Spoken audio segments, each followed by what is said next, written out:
Good morning, ladies and gentlemen. How do I follow those two excellent speeches? Very moving indeed.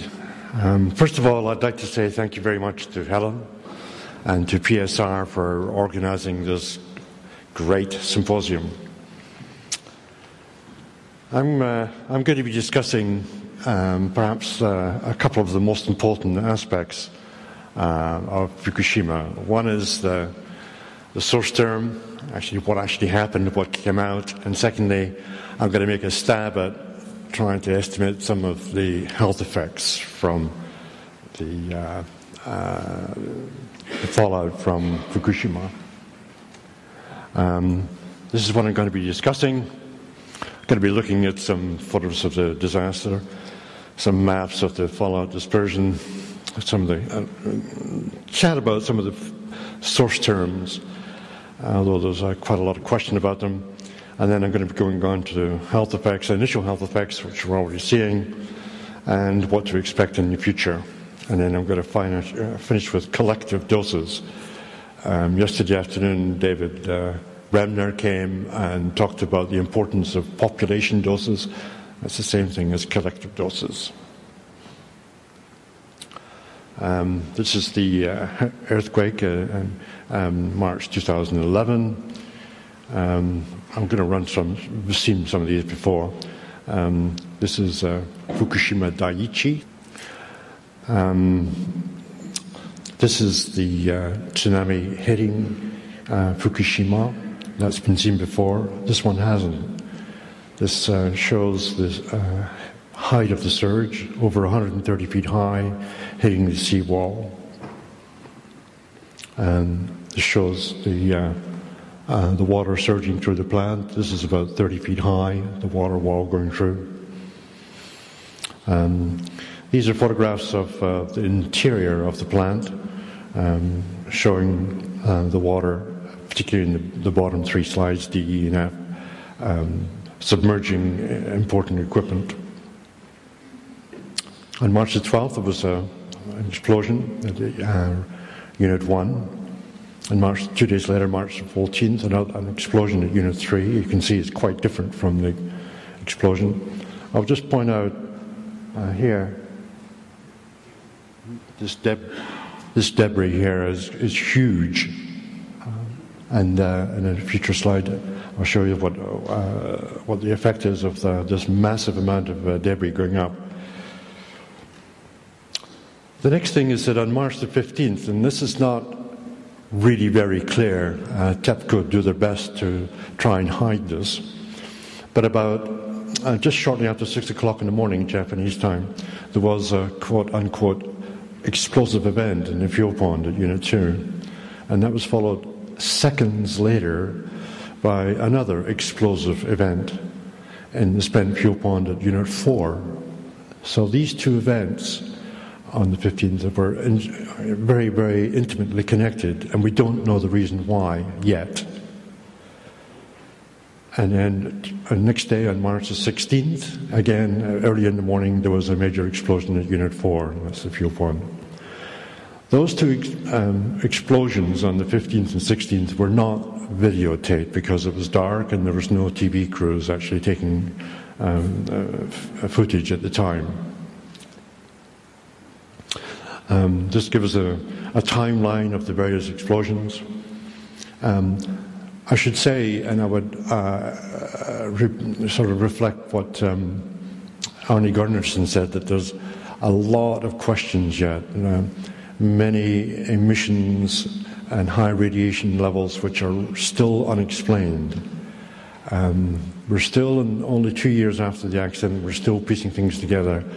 And TEPCO is running interference and making damn sure that we don't find out what's going on. But nevertheless, if we can look here at the damage to, we've seen some of these before, the damage to the reactors 4, 3, 2, and 1. 4, 3, 2, and 1.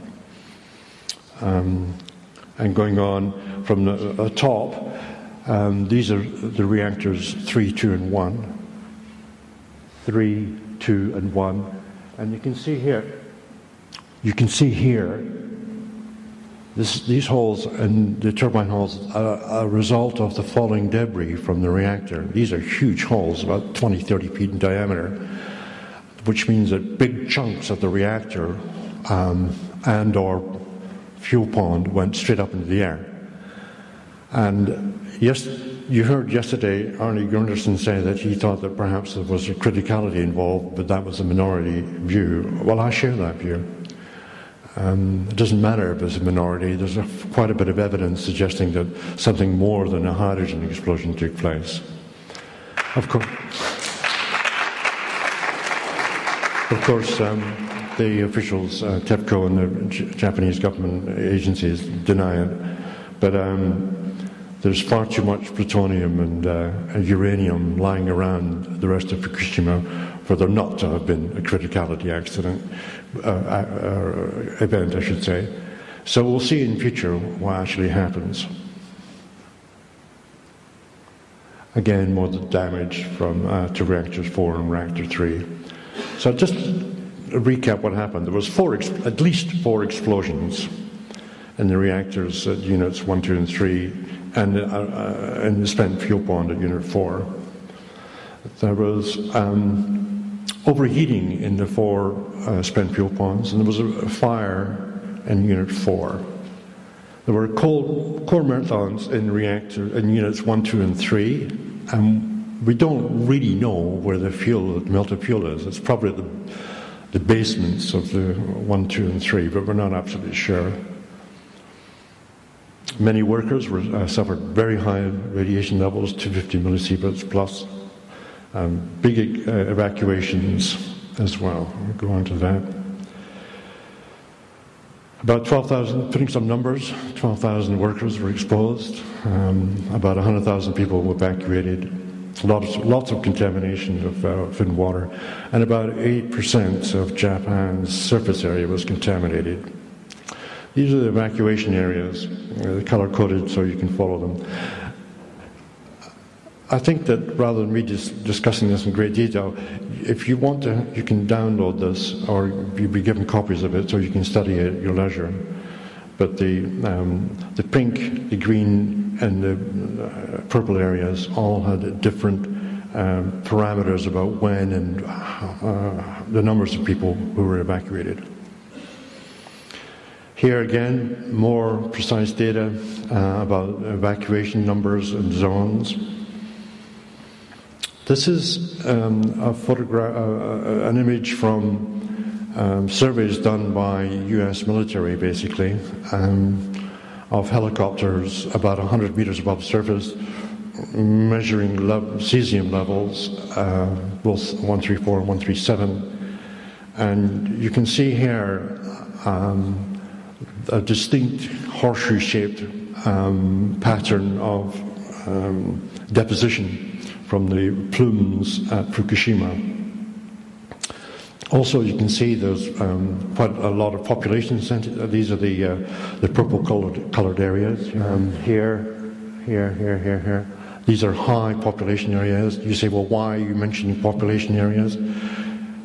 Because it's where there's high populations that you get the deaths. And it's where you get high population doses. It's people that count. If the radiation falls in an area where nobody lives, then we're perhaps less concerned. This shows some of the dose levels, similar to the previous slide, but given some numbers of the doses. As you can see here, we're talking about doses of up to millisieverts, 50 millisieverts a year. None of that is taken into account in the recent WHO report, which is a disgrace in many ways.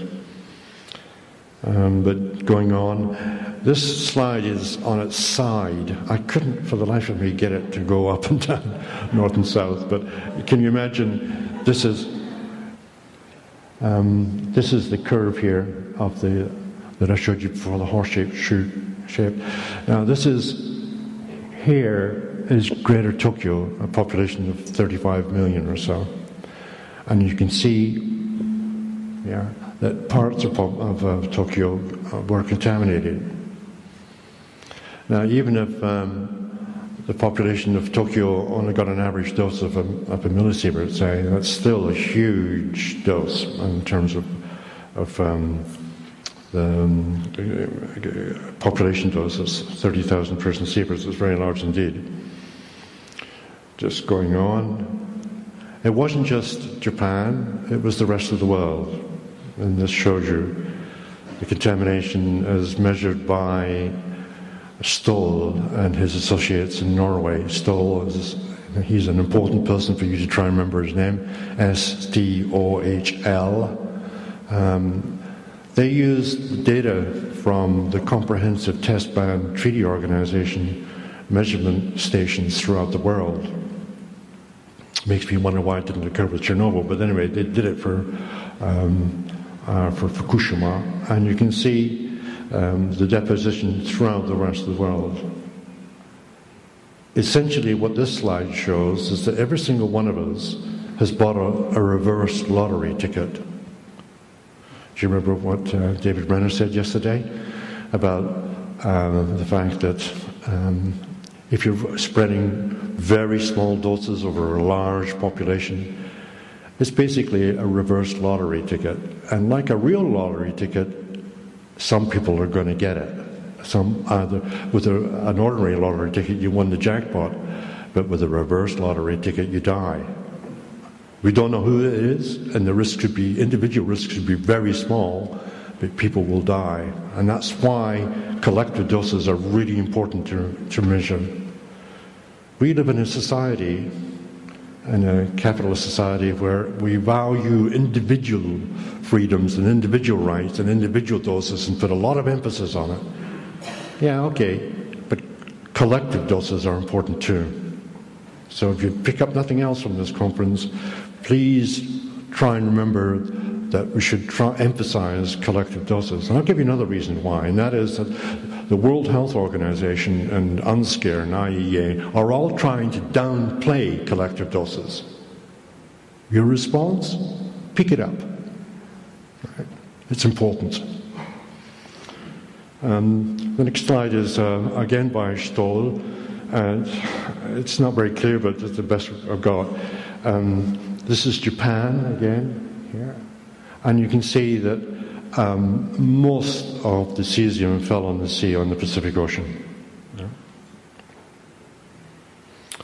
Now, what I'm going to do is I'm trying a bit of a comparison between Fukushima and Chernobyl, because it's by comparisons that you learn, you get an idea of where we are, get a handle on it. If you compare the two, the fallout from Chernobyl was over a much larger area in terms of high concentrations. Chernobyl was over land, not in the sea, whereas in Fukushima, about 80% of certainly the cesium fallout was over the sea rather than land, only 20% over land. However, in Japan, the population densities were much higher than they were in Ukraine and Belarus and the Soviet Union. At Chernobyl also, we think that the source terms were larger. I'll come to that in a minute. So it gives you an idea of the differences and similarities between the two. This is a slide which most North Americans are not really aware, so I'm going to let you have a look at it. This is the depositions of cesium throughout Europe. In essence, ladies and gentlemen, Europe was clobbered. 60% of the fallout from Chernobyl fell on Western Europe. The highest concentrations were in Belarus, Ukraine, and Russia, but the actual amounts were spread throughout the whole of Western Europe.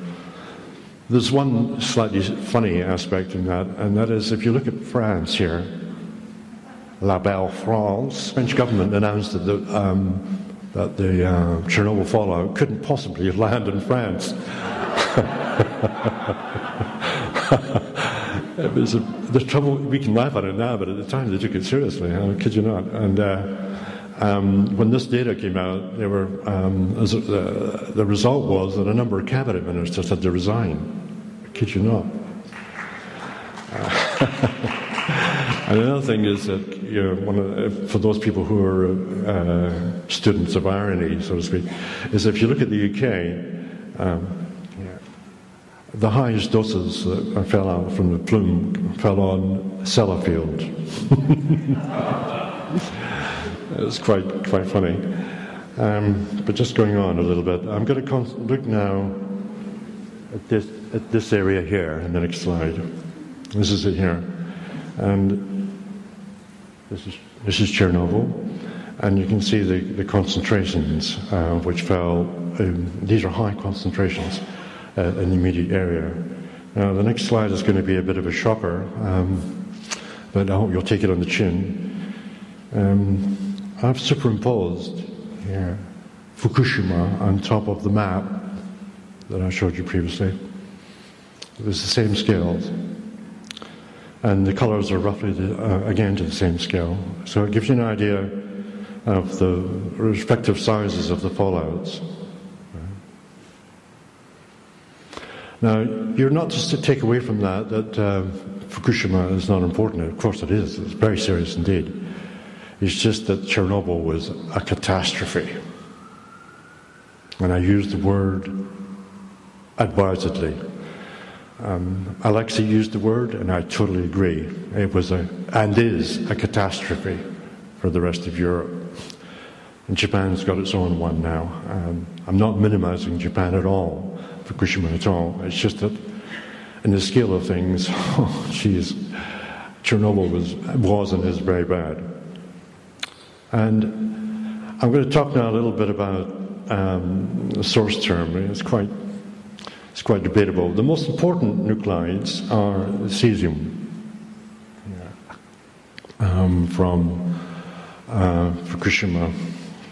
There's quite a bit of debate. Yesterday, Ken Bussler showed there was a number of estimates. The Japanese ones were all about 10 petabecquerels instead of 36 from Fukushima. I hope you don't mind my using these words. Petabecquerel is basically 15 zeros after one. A humongous amount of radioactivity. So it's a quadrillion disintegrations per second.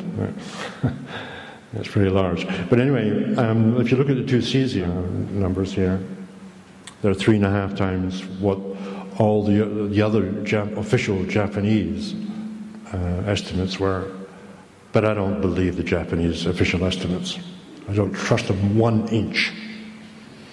So I tend to prepare the estimates by Stoll and his colleagues in Norway.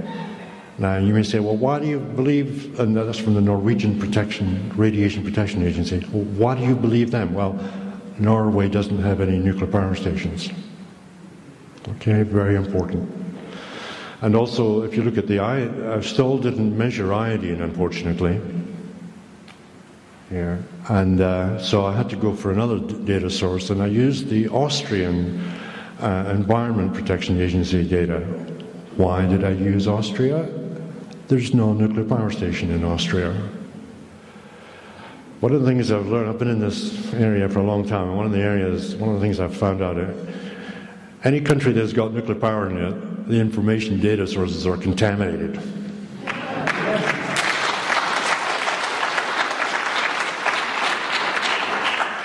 A couple of points also from this slide is that you'll see that the radioactive noble gas xenon-133, half-life of about 5 days, actually more was emitted from Fukushima than Chernobyl, mainly because there was 3 reactors that went up, whereas at Chernobyl there was 1. These data show very roughly that what I had shown earlier, that the effect from Fukushima was about an order of magnitude lower than the effect from Chernobyl. Now, this is an interesting slide, which I said to you that Chernobyl was really, really bad. Hey, guess what was worse? Well, you look at it for a second. The important is the x-axis, which gives you the time. The year is 1960, or 55, 60, 65. Guess what happened then? You got it. It was the atmospheric bomb tests. And you can see that it put out a huge amount of cesium into the atmosphere. In 1986, you had Chernobyl, which was short, sharp, and sweet, 10 days, followed by, as you can see, the body burden of cesium there. And this is becquerels per millibecquerels per square or cubic meter, so in the air. The trouble is that not many people really study the effects of atomic bomb tests, but they are serious. Going on. In February 28th this year, I think it was timed to sort of negate the anniversary meetings and conferences for the second anniversary of Fukushima. They rushed the report out. In fact, there's a number of typos in it. I don't know if you've seen it. Anyway, the WHO report said that there was little increases in breast cancer and leukemia amongst people who were near Fukushima, but a big increase in women of thyroid cancer risks. That's probably the case. However, I think that breast cancer and leukemia incidence is actually maybe bigger than this. Again, WHO report was very vague. It said risk for predicted to be low, no discernible increase outside of Japan, which is nonsense, and a third of emergency workers have increased risks. Wow. So what? I mean, the thing is that you should try and get numbers to these, and they haven't done it. The WHO report. I'm going to talk a little bit about what we can expect to happen at Fukushima, unfortunately, using Chernobyl as a guide. An initial 9-month period after March the 11th, 2011, we can expect to see teratogenic effects, in other words, effects from exposures in utero to embryos and fetuses, and they're listed there. After 2 years,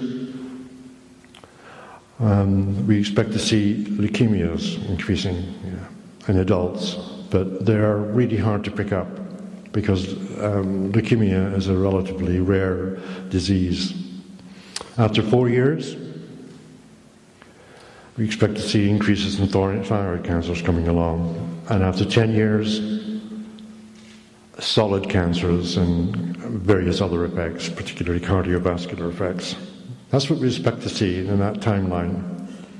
Now, we're already 2 years past, so I've said here, within the first 9 months, are there any effects? Well, yes, there are. And it's due to a gentleman called Dr. Alfred Körblein, who lives in Nuremberg, that we owe a great deal of thanks, because he's dug up the data and this is what he's found. He found an infant peak in infant mortality about 6 weeks after the March the 11th, 2011. And Alexia showed this before, but this peak here is quite significant. It shows that, I'll just go on to the next slide. It shows a 3-fold increase in infant mortality rate,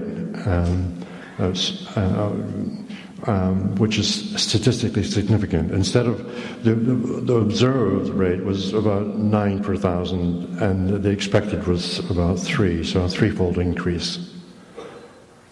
We're not absolutely sure what's going on here, but basically these infant deaths are an anomaly. We see them, and they've happened elsewhere. Now there's a second event, and that is effects, I should say, a decline in live birth numbers. And this happens 9 months after March the 11th. This is observable not only in Fukushima prefecture, but also in the whole of Japan. In Fukushima, there was a reduction in the live birth numbers of 15%. And in all of Japan, about 5%. These are statistically significant. These are big enough numbers for us to know there's something going on here. Now, the next slide I'm going to be showing you is the standardized residuals. We looked at the data and turned it so that on its side so you can actually see it, of monthly data for Fukushima prefecture. And you can see the number of live births 9 months later falls off a cliff. Here, after 9 months after the events in Fukushima. A good question you might want to ask is, well, did we see it elsewhere? Yeah, we do. On the left, you can see the slide for Fukushima prefecture, and on the right, you can see Kiev city, which is, this is after 9 months after Chernobyl. Yeah. Again, the number of live births fell off a cliff. So we've already seen effects, in utero effects or teratogenic effects. Another teratogenic effect, although it's rarely acknowledged as such, is infant leukemias. Way back in the 1950s and 60s, Alice Stewart, who was a personal friend of both Bob Alvarez and Kitty Tucker and myself, a wonderful, wonderful woman. She found in her Oxford Survey of Childhood Cancers that there was a 168% increase in leukemias. Sorry, wrong one. She found a doubling of the number of infant leukemias born to women who were irradiated by X-rays during pregnancy. And in 1987, this was actually shown after Chernobyl. There was a 168% increase in Belarus infants. And this was spotted again by Dr. Alfred Kurblein. In all of the slides, I've given you here the web addresses so you can do your own digging and find it out, yeah? By the way, that childhood leukemias or infant leukemias hasn't been studied yet at Fukushima, but it could be. I'm going to move now to adult leukemias, which we would expect to see, well, from now on actually, 2 years after the event. That's when you begin to see adult leukemias. Adult leukemias were difficult to pick up at Chernobyl, but mainly because of you're looking for a small signal in an area where there's a lot of noise. But just recently, in January this year, Jablotska did a study of over 110,000 Chernobyl liquidators. Liquidator is a technical term meaning people who go in and clean up the mess, and they're exposed to large amounts of radioactivity. Well, she found a linear dose response, and I'll show you the next slide. Now, this is really important because for a number of reasons. One is that it's a very clear evidence of leukemia increases. And the results are statistically significant because even although the effect's small, you've got big numbers, let's say 110,000 people. The amount of work they put into this is just amazing.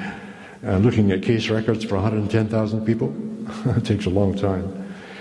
One of the significant things is if you look at the actual data points here, we're down to about 10, 15 millisieverts.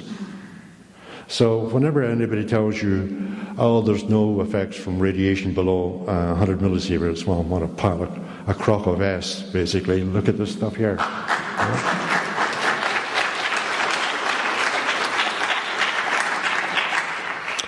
Just going on.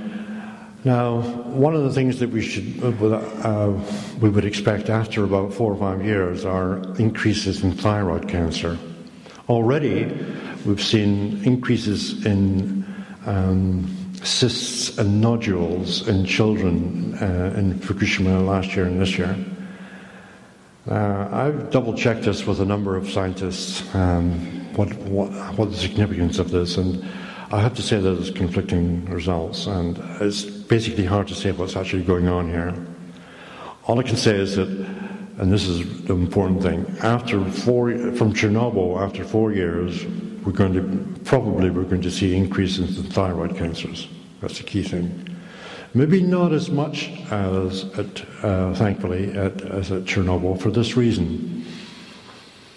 At Chernobyl, all of the people there had very low levels of iodine because they lived thousands of kilometers from the sea and had not much fish in their diet.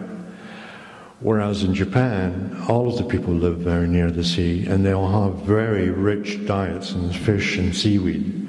So their thyroids were stacked up with stable iodine. Okay? And whereas in Chernobyl, they were starved of iodine, and when the radioactive iodine came out, they gobbled it up and took it in. So with any luck, the thyroid cancer incidence at Fukushima won't be so severe as occurred after Chernobyl. And it was severe after Chernobyl. This is data showing the epidemic of thyroid cancers in Belarus after Fukushima. And you can see here, this is adults. And they don't say this in the chart, but it's adult women, almost totally. I don't want to steal the thunder of following speakers, but there's quite a clear gender difference here. Women really got it in terms of thyroid cancers after Chernobyl. Okay, better get on. But I mentioned earlier on about that we need to talk about population risks versus individual risks. There's a lot of emphasis on individual risks, but really we need to talk about population risks as well. As I mentioned, there's a reverse lottery going on, but real people will die. I want to now talk about, and finish off with a few, because we know of these exposures from the fallout throughout Japan and elsewhere, you can make estimates of the number of people who will die from cancer. Once you've got the collective dose, you can multiply by a risk factor of, say, 10% per sievert, and get an estimate of the number of fatal cancers. Now, there have been 3 studies so far. The French study by the Institut de Radioprotection et Sûreté Nucléaire, the first one. Tenhove and Jacobson on the West Coast at Lawrence Livermore, and Jan Bia and Ed Lyman and Frank von Hippel here in the East Coast. Frank's at Princeton. These 3 have made the following estimates. Frank, and by the way, I've corrected these data so that there's no DREF applied, because one of the funny things from the WHO report was that they said we shouldn't be applying DREFs. So DREF is a fudge factor, and I don't have time to explain it. Basically, it reduced the number of deaths. And if you don't have to apply it, then the deaths go up. Frank von Hippel said about maybe 1,500 deaths. The French government report said about 220. Tenhove and Jacobson said about 170. Jan Bea and his colleagues about 700. And I made my own study showing about 3,000 deaths. I'll be clear about this. This is from ground shine only. No internal doses, just ground shine. That was the cesium landing on the ground. But it's estimated over 70 years. That's how long the cesium will last. 70 years into the future. And if you compare that with Chernobyl, again, no draft, you can see the numbers are much larger. At least an order of magnitude, probably 2 orders of magnitude larger. I'm going to finish off on some citizen activist results. These are people who are not officials. They have no connection with the Japanese so-called radiation protection bodies. Professor Hoyama, He studied whole body counts of internal radiation of all the people who came into his hospital between October 2011 and November 2011. He wasn't paid to do this. He just did it himself because he was so concerned. 33,000 people is a lot of people. His measurement protocols were good. I double-checked them with colleagues in the UK. And the key thing that it came out with was that, and this is encouraging news for the Japanese people here and people in Fukushima, is that there's been a decline in the number of people who tested positive for internal cesium. And we can take something forward from that, from 12% in 2011 down to 3% in 2012. That's really encouraging news. And after May 2012, no cesium detected in the children so far. And that's a big number, 10,000. That's good. Hirata is on the cusp of the horseshoe, if you can imagine the fallout from. Just go on very quickly. Another citizen scientist, they're called the Safecast people, Asby Brown, if you happen to know him, good bloke. A citizen scientist, no connection with officialdom, I trust them. They have glass badge data, which is like a film badge with a glass badge. And what they showed was that the actual levels of external radiation are declining from here, 2011, down to 2012. The yellow bit here is the decline. In other words, the graph is moving to the left, showing that doses are going down. And that's, again, encouraging news. This is not TEPCO speaking. These are ordinary citizen scientists doing their own measurements, and I believe them. Big numbers as well.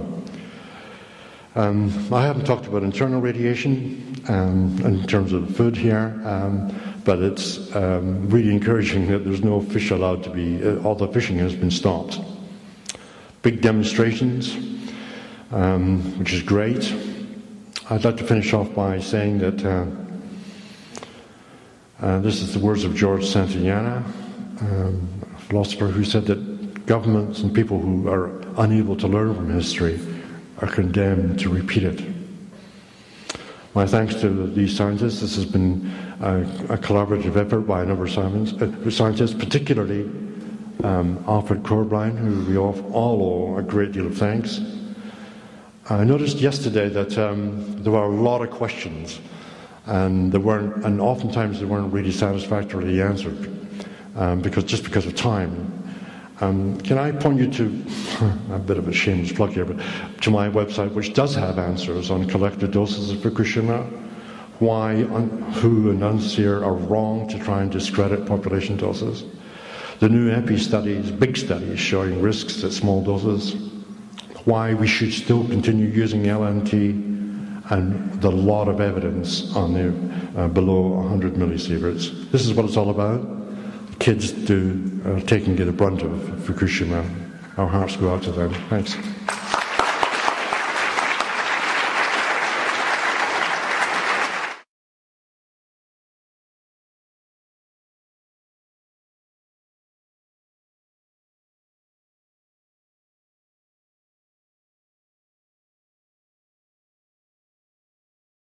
Oh yeah, go on, click the subscribe button. We need to get subscribed and get this unity stronger and beat YouTube at their own game. Okay, that's what this is about. Like I say, go to the remix button, hit the remix button. That way you'll have this video and keep up with this. Otherwise, YouTube's just going to control us, guys, and it's really bad.